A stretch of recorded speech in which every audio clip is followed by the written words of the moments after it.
Here. Mai mà ao lăng này coi á. Coi muốn là nhom còn đau hơi cho bà với cho bà rồi.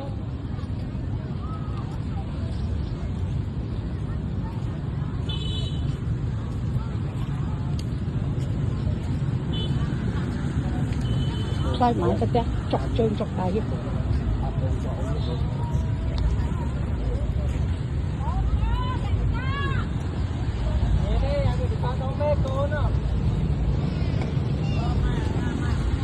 You have two coffee. Lại nó sao bây giờ một cây đại mà. Tình thuộc xì đó. Thuộc. Thuộc.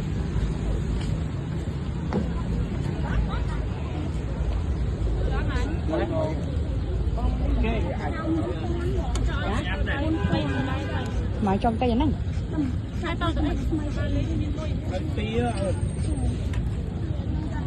Nó mái canh là hột nó trong những máu trong tình nó cây nhâm liêm liêm mình nói bị bơi buồn này hả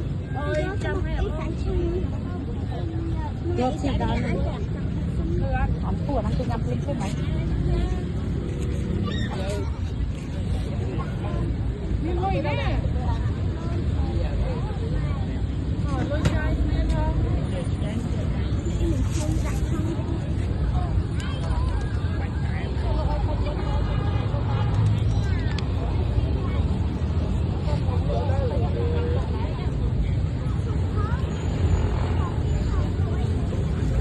So right now it is, so my mom just bought whatever this is.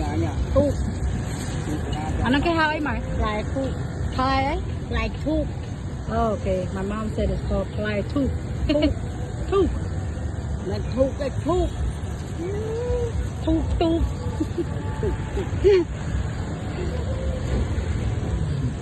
Is it beans in there or what?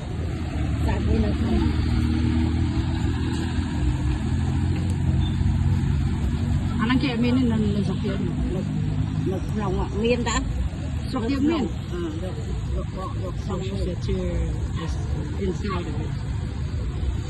Cho à bà đó kêu bà đó quanh ở một cái nhà bà đó không rồi.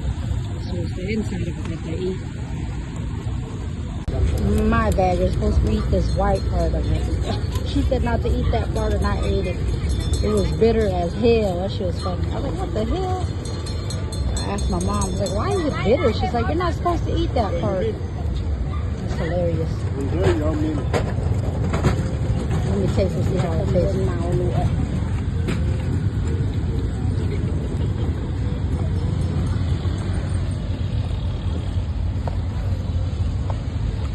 It doesn't really have a taste.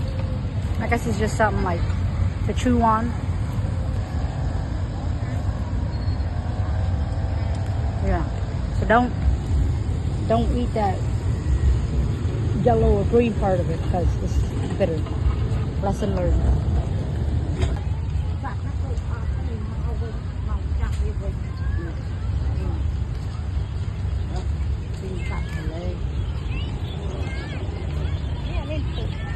Yeah, this is the birds that you pay to feed. I mean, not pay to feed, you pay to let it go. Nhẹ cái này nó thôi cái đau lên lại YouTube.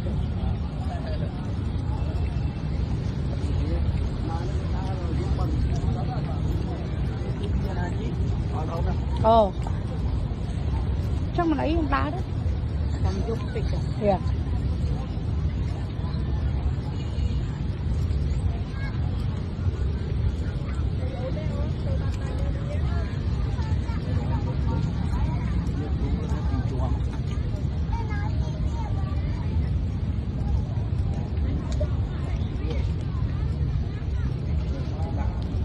Yeah.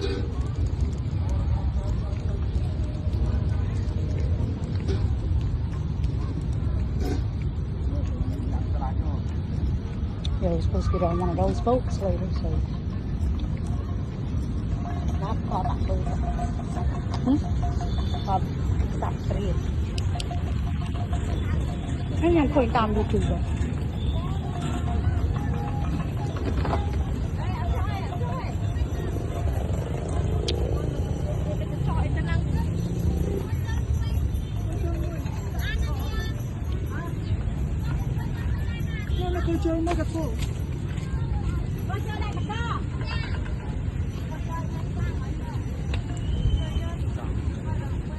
nhầm ấy mà ok ăn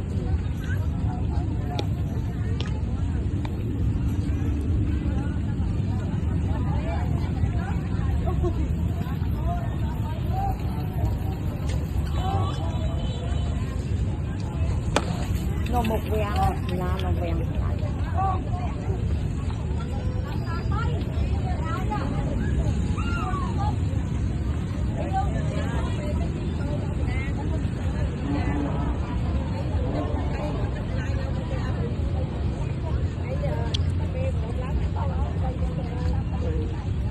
vẫn đi ra đấy ngay đó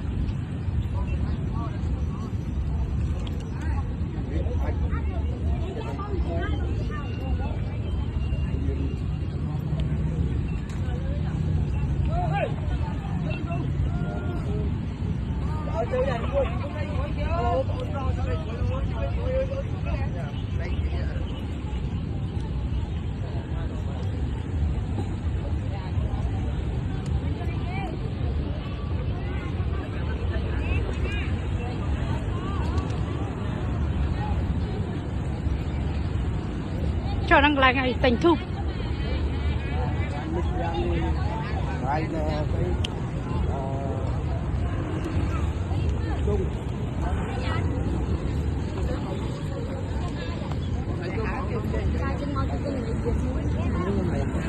cái lại cái tinh thuốc cái mà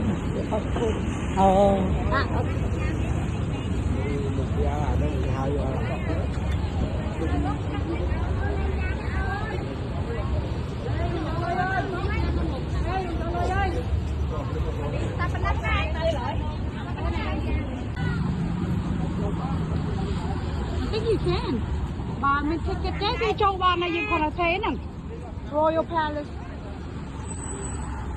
the Royal Palace over there yeah ខ្ញុំឃើញគេចូលតែម៉ែ YouTube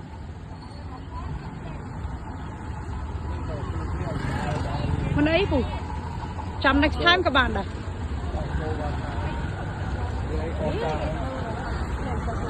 ចាំយើងទៅនឹងថតរូបតិចមកក្តៅពេក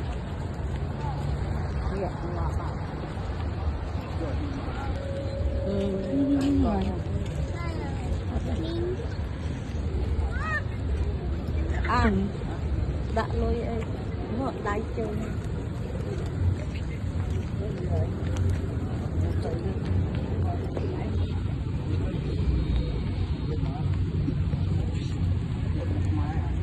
all these damn pigeons.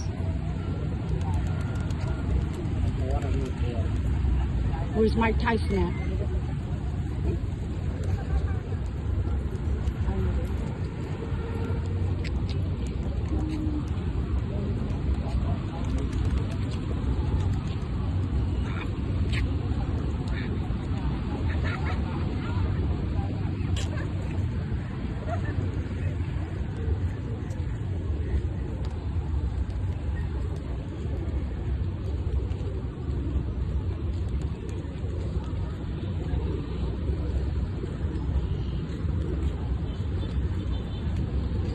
Mình cho xin nó lên đây mà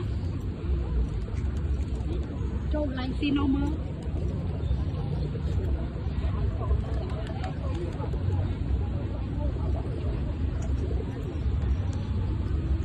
chắc dùng mình passport no nhưng con thà lên not now mà còn thà lên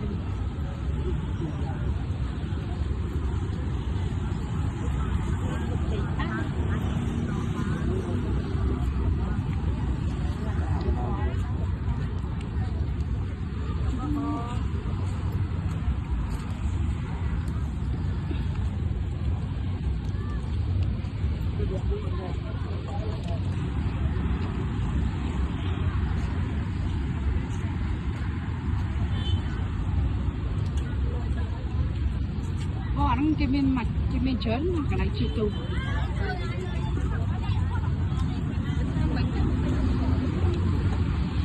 thì nó nhưng tao tu tao mong nguyên lắm đôi cái này cũng kém cái đôi chân nào về miền tao mong nguyên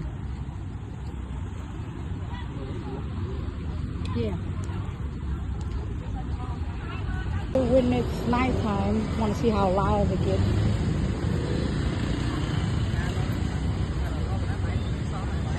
Màu giúp là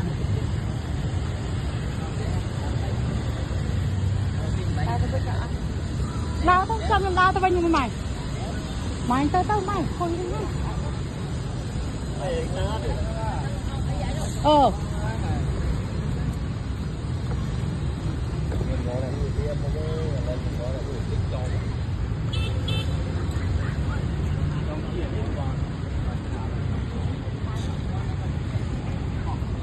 Trời nó ngả trâu mau kia còn chắc này mau chẳng mà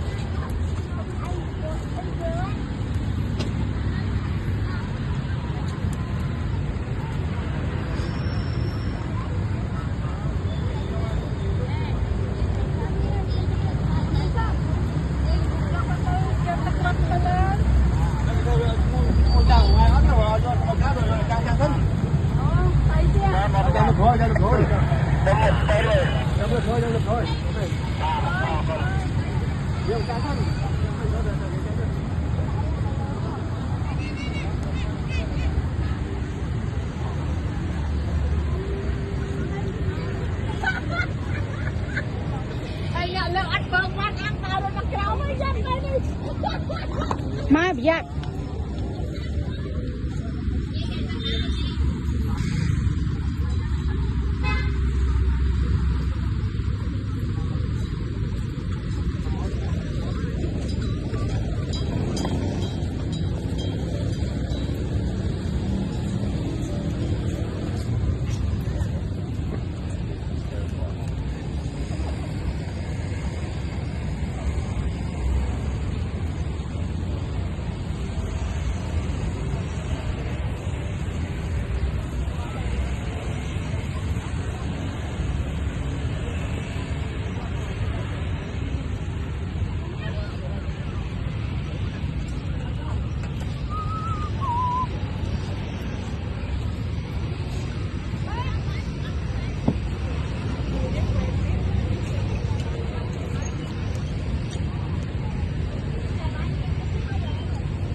Got selling anime action figures.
My father.